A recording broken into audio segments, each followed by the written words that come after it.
Oh, this is a comfy chair. I could just go to sleep. Hi folks, and welcome to another 5 Minute Friday here on Meaningful Money. It's not time for napping, it's time for doing. That was a little bit contrived, don't you think?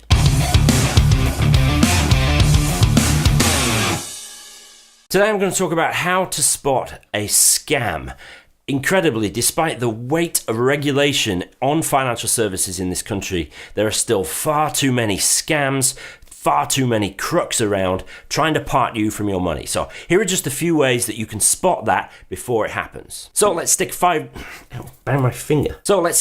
minutes on the clock down here. Who knows whether we'll stick to it? I think this is number 13 and I've managed to stick to that 5 minutes once in total. But let's have a go and crack on. The first way to spot a scammer is that they tend to make unsolicited phone calls. These are not people with high street offices that you go and knock on their door. Generally, these are people who will call you out of the blue with an unsolicited phone call. Another giveaway is that they tend to use mobile phone numbers only, and if they do ask you to send them any documents, they'll either ask you to send it by courier or to a P.O. box address. These are massive red flags. You need to watch for them, and if in any doubt one of those red flags shows up, you run away. Another telltale sign of a scammer is applying a lot of pressure on you for a quick decision. Any legit financial advisor will give you all the time you need to make a decision that's right for you. They will never pressure you for an immediate or very quick decision. Very often we're talking tens or hundreds of thousands of pounds, sometimes entire pension funds. Why would you need to make a quick decision about that? So if you are getting heat from this so-called advisor to make a quick decision, it's a huge red flag and you need to put the phone down and never call them again. Another giveaway of a scam is where they will promise you high returns for low risk.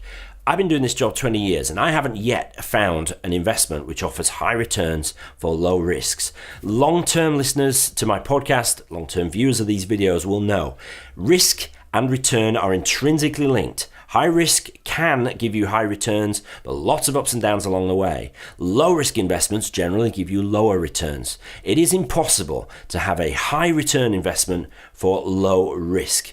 Take it from me, I've been doing this a long time. Of course, they may promise you these high return, low risk investments because they sound glamorous. Property development in Brazil, Venezuelan coffee futures, solar farms on the Cayman Islands. They sound glamorous and they sound like an opportunity to get in at the bottom level, to benefit before the rest of the world hears about it. Folks, anything like that, if it sounds too good to be true, it is. Avoid like the plague. Specifically related to pensions scams is when the scammers will promise that you can get your money out of your pension fund before age 55. Sometimes they call this pensions liberation, which sounds like a positive thing, doesn't it? Sometimes they're called pension loans.